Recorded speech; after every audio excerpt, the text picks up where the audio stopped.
That is meat butter.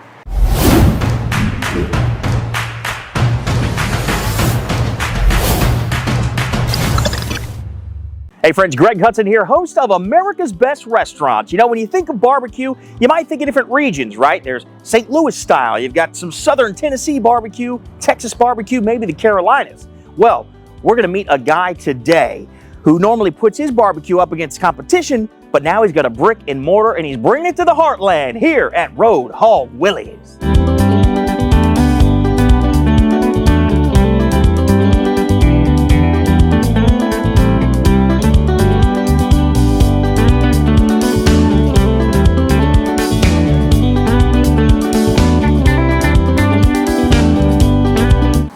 There's the smoke. Bill, what's going on, man? Hey, good to see you. I'll give you one of those. Yeah. I know you got your gloves going. Now listen, so we pull up, I see the smoke rolling underneath this this rooftop here. You got a lot going on right now, I guess, right? You got something for us to check out? Yeah, this is our early morning, getting the meat ready for go indoors. Most of the meat gets put on at 6 o'clock last night, slow cooks, you know, Whoa. during the night, and then I come in and check it, get it ready to go indoors.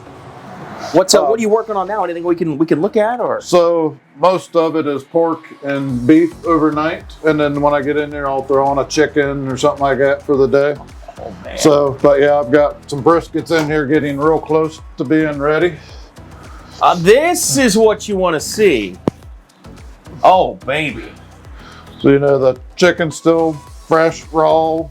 We've got, you know, I've already pulled off several pans of the pork. We got some pulled pork going. Is that pork belly? Nope, just the pork butt. Okay, just that skin is just scored so beautifully. I score it so the flavoring can get down into the fat and into the meat. That's what, yeah. So that's what you want to see, man. And then, I've got a couple of them here that it feels like they're done already. Also, so these brisket up here. These are the brisket. Oh man. Has I make my own rubs for it, for all my meats. So, yeah, because I see a couple different kinds here. Like the chicken looks like there's one type of rub on there color-wise. Then you're already starting to see this bark form on this brisket. A lot of briskets you can test just by putting the probe in and not even looking at temperature. If it goes in like butter, just seeing how easy that slides into that brisket. Yeah. Some people will test it by the bend. Yeah, always popular. If it bends already, she's ready to go. So, and the sponginess also. Because you want that tenderness, right? That soft tenderness on that brisket.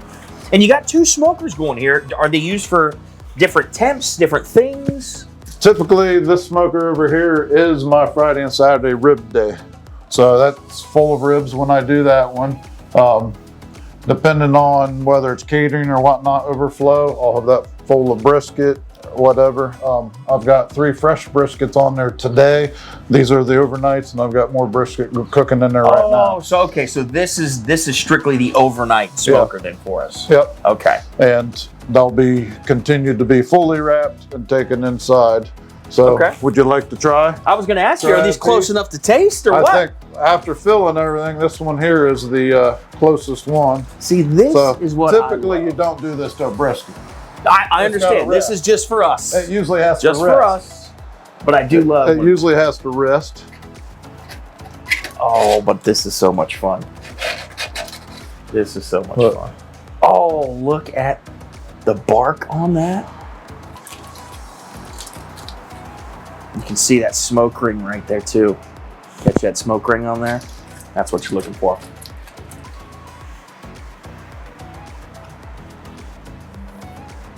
That is meat butter. Tender, brother, good to go. That is competition barbecue brisket, baby. Wow, that's delicious.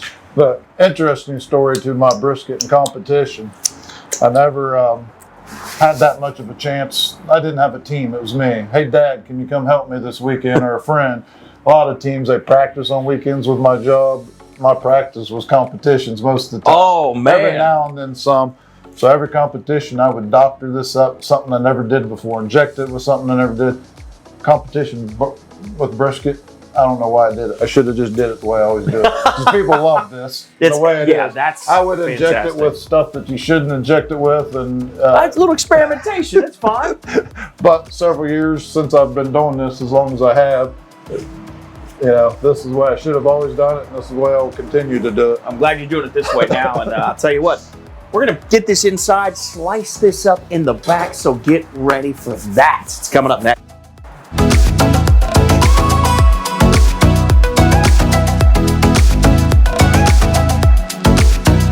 Man, this is barbecue heaven. This stuff is so juicy. I love like watching you slice this, that juice just oozing out of there, man. Yeah. So we just brought it in from outside. They go into the warmer. They rest before they're sliced. So this brisket has already been resting compared to what we did outside. Starting to slice it. We're counter style. I would love to be able to slice this in front of the customer, but due to space and counter style, I do it here, then we transport it into a pan and keep it on the line. Yes. So, you know, we just give her slices. Ooh. You know, the big thing is bin test. Yeah, look at that, man. So tender. Give you one here to play with yourself. Look at that. See, this is what we're looking for. That, pull her apart. Woo! See that? I mean, come on. Brother. This is brisket as fresh as you can get it. Freshly sliced, warm, rested. You're right, brother. The rub you're putting on this, that needs to be in a store. The rub is it's a pepper salt base. I put a little bit of coffee grind in it. So I put even pink salt. There's a regular kosher and a pink salt in there, but the coffee I put in there. So yeah, it gives it a nice dark bark to it. Such great flavor. Yeah, just this right here is the that's got that fat in there. Yeah. That fatty brisket. Oh my gosh, that is what you're looking for. Well, man, tell me that we've got a barbecue platter in our future. The nice thing about this, you'll get to see this on. We've got several platters. We got the 1 meat, 2 meat, 3 meat platters. We got a Road Hog Willy sampler that gives you our pork, our beef, chicken, and then our local made sausage on it also. So you can try all 3. That's what we need to all try. 4, yes. So this will be on several platters. This brisket is slowly becoming one of our top sellers. Pork, of course, is out the door, but it's catching on. But we've got more things in store instead of just, you know, we've got our barbecue, we've got ribs and all that stuff, but we do several sandwiches, specialty sandwiches that we'll go through. But the one that we're going to do now is send you over to the griddle with Danielle, my manager, and she's going to show you how to make our sweet and sassy bologna. The bologna is actually smoked. Oh, really? We put my smokehouse barbecue sauce on it and my pork rub on it. Treat it like any other piece of meat that we put on the smoker, smoke it, slice it up, and then it's for the griddle. So you'll like the combination I created for the sweet and sassy. Let's go. You might get a little messy. That sounds good to me. Well, let's go. I'm going to head over to the other side here. Get a little sweet and sassy.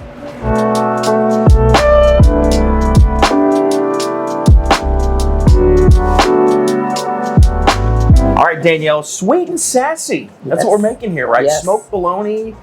Smoked fried bologna and Swiss cheese, coleslaw, chipotle mayo, bread and butter pickle, and our coleslaw. It's amazing. It's one of my favorites. So is that where the sweet and sassy comes from? That chipotle mayo is a little sassy? Yep, a and little then sassy. coleslaw kind of sweet? Yep, and then the bread and butter pickles add a little sweetness in there too. Okay, let's go. Show me how it's done. All right. So I take the bologna and the bread. I like that toast you got there. Whoa! Coming in hot. Yes, we like that. Then we set the bread. I like that nice thick. Yes, the thick Toast bologna on that. bread makes it very nice. It pairs well with the thick bologna. Oh, and she's doing it. She's putting butter all. I was wondering if you're going to put some clarified butter on there. Oh, yes. She's putting the Always. butter on it. Man, that smells good. That bologna smells delicious. And it's not like bologna like your grandma used to make you bologna sandwiches, right? No, this is giant, thick cut bologna, been smoking out there. And now we're gonna put it on here, get a nice little crust on the outside. And it smells delicious. Oh, that's what I want to see. Oh, didn't even think about that.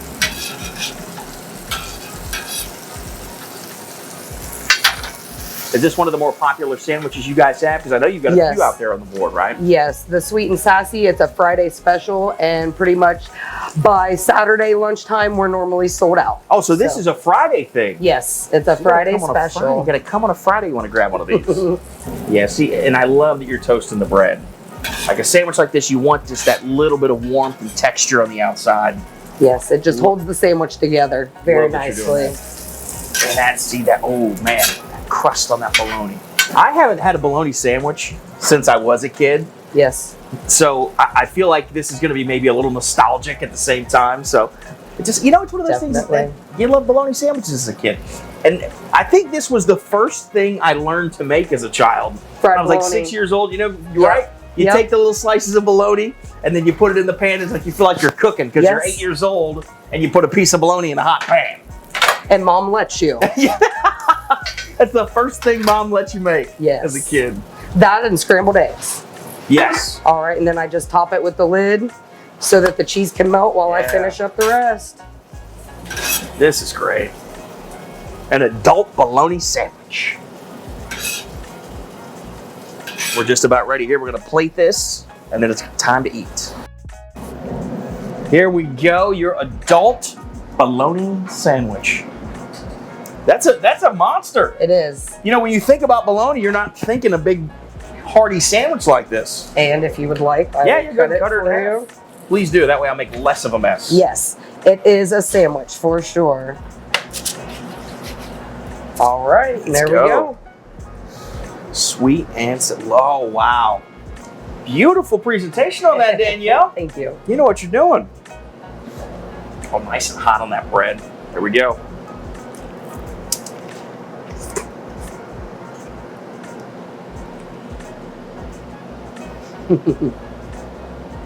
That's excellent. That is. Oh, there's the sassy. There's the sassy. It kicks in at the end. See, you let them in the door because they're sweet. And the sweet comes in and then smacks you with the sassy. Yep. This is great, though. You do get a little bit of that nostalgia, but man, you know that this was made with love. Yeah. I mean, this is not your typical bologna sandwich. This is gourmet. Mmm. And no, that crust. See a little bit there. Finish it on the flat top like that, and really put that weight on top of it to sear that. Yes. Man, that's a nice touch. You could taste that. Mm-hmm. That's the best part of a fried bologna. Man, that nice crispiness to it. I wish I knew how to make this when I was 8 years old and was making it for the first time. So I think next I'm going to head out there and try a big barbecue platter. I mean, what should I be looking out for on your barbecue? Hey, I mean, you can't go wrong with any of it, but hands down, the beef brisket is one of my favorites, and the cheesy potatoes are like the best side in my eyes. Well, I need to put this down. I think Bill's just about right with our barbecue platter, but I'm going to tell you what, man, that is second to none. Great job, Danielle. Thank you.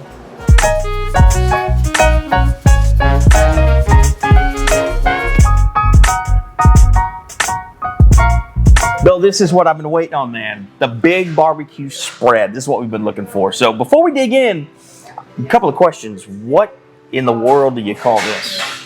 So this is our barbecue Sunday. I'd say probably about a year and a half ago, I was bored. You know, I'm always eating brisket for the past 10 years, pork, whatever. And I was like, what can I do? Well, there's Sundays out there that I've seen in the barbecue world on food trailers. Yeah.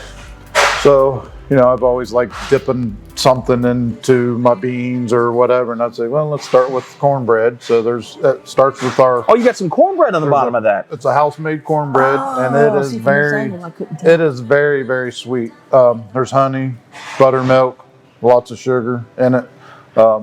It flies out the door on its own. So then we top it with our smokehouse sauce is in the baked bean, so I call it a barbecue bean. our pulled pork, and it's topped with your choice of sauce, and then our house-made coleslaw also. Now I see why you call that a sundae.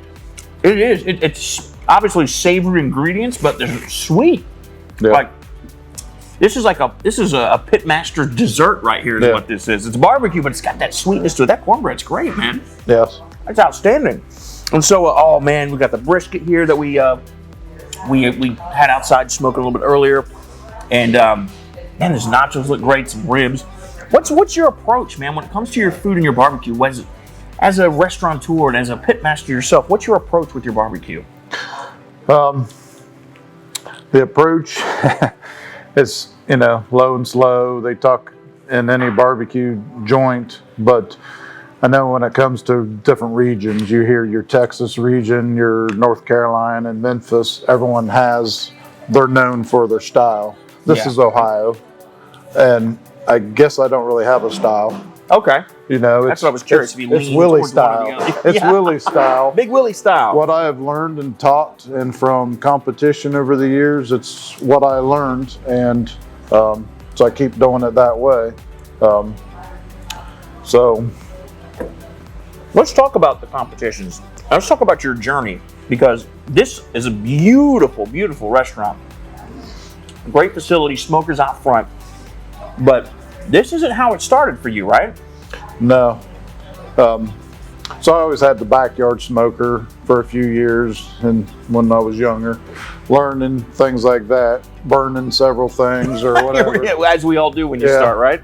So in 2003, I started seeing the pitmasters on TV, like just about everyone else, and so I saw Memphis in May. So in 2003 and 2004, I went down to just be a spectator, to walk around and watch.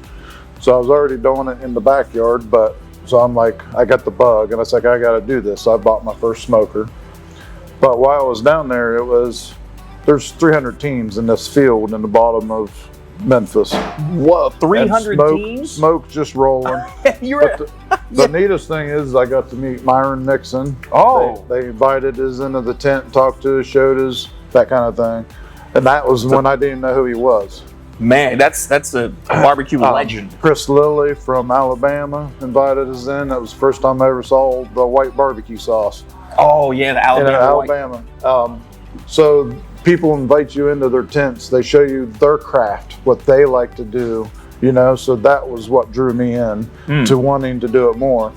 I was in fast food and certain things like that when I was younger, so I left my job several years later after doing this because of the love of food and feeding people.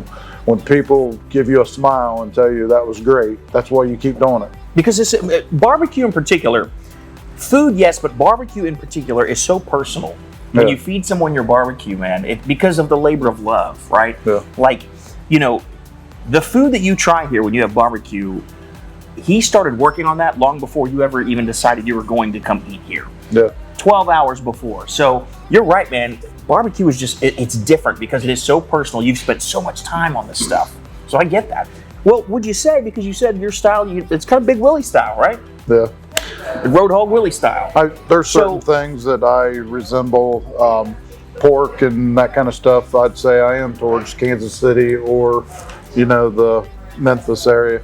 Brisket, I always never really had a thing, but I have had people come in out of town from Texas or whatever that tell me that it's something like Salt Lick or something like that, and I look at them like, huh? Oh, yes, Salt Lick is a popular. Yeah, and I'm like, but popular in Texas. Well, what I was going to say was that, like, by going to those competitions and meeting people like Myron Mixon and some of those barbecue legends, I would imagine that allowed you to look at best practices and kind of build your own style based off of those conversations with some of those guys. Yeah, you can never do it the same way they did it because they're not going to give you all their tricks. They're not going to give you their recipes. You got to come up with your own, and that's what I've done over the years. Came up with my own, and I go with my taste buds. If I don't like it, I've done several different briskets, and I have to be happy with it, Sure. So. And that's another thing, man. It's you cook the way you would want to eat it yourself. Yeah. Well, I tell you what, your taste buds are spot on with these cheesy potatoes. I can't stop eating these. I'm talking to you. I'm sitting there just crunching these. That was just recently in the past 2 months. Recipe was changed. Really? I mean, Yes. these are super cheesy too, just like you'd want. Just Oh like yeah, you'd you should want. see a batch being made. There's two 10-pound bags going into a huge batch. We make a big batch of it. With us being counter style, we have to have our pans ready. We keep putting them in the oven to feed the day. Sure. So I'm gonna grab one of these ribs, man. These are staring me in the face. While I'm doing that, your sauces that you've developed, these are your recipes, right? Yep. I mean, this isn't just taking the base of some national brand and then doing it. You're doing these from scratch, right? yeah, I opened the restaurant in 2019, but I actually had started these 2 years prior, and I had them all ready, but the facility that I was using, I started 1 year. We have a blackberry and a peach that I did first to get out on the market before I started my other two. I researched too, as far as I didn't want corn syrup in it. It's all Right. natural sugar. There's ingredients. There's like 4 to 5 ingredients in these that are also from Ohio. My mustard's from Oh Ohio. man, really? The See, I ketchup love is that. from Herzl Canning up in Toledo. The mustard, like I said, is Wobber over in Springfield. So there's local maple syrup is in 2 of them. So it's outsourced like that. So, and that's another thing, when you talk about, this is what we do, right? We travel the country looking for independent small restaurants with a great story. And what I always love to see is when people are keeping it local when it comes to their ingredients. Because you can taste that difference, man. There's just something special about sourcing local. That's for sure. Yeah. Well, You see, I leave the meats, it has my seasonings on it, but with doing so many different sauces, I leave it up to the customer to choose their sauce. As we build these specialty things, they tell us what sauce so we can put it on it for them already. oh, wow. Okay, so they can pick their own for each thing then. Yeah. Oh, So that's great, they'll man. get the meat so they can come sit down or take out and choose their sauces. That's fantastic. Well, listen, man, if you guys are ever in the Mt Vernon area, this is definitely I feel like this is a destination spot to come to. I mean, you're not far from Columbus, maybe 45 minutes or so, or an hour. North part, but yeah, hour. From Columbus. And this is one of those places, man, that you just seek out to find. Beautiful area out here in Mt Vernon, and the barbecue here. You got that held down, my friend. Where can people find you online or social media? It's Road Hog Willy's. We're on Facebook, Instagram, the website. It's also Road Hog Willy's. It's roadhogwillysbbq.com. Okay. Well, this was definitely a special find for us here in my home state of Ohio. So I tell you what, you know what to do. Like, subscribe, and share. Keep it locked in here as we travel the country one bite at a time on America's Best Restaurants.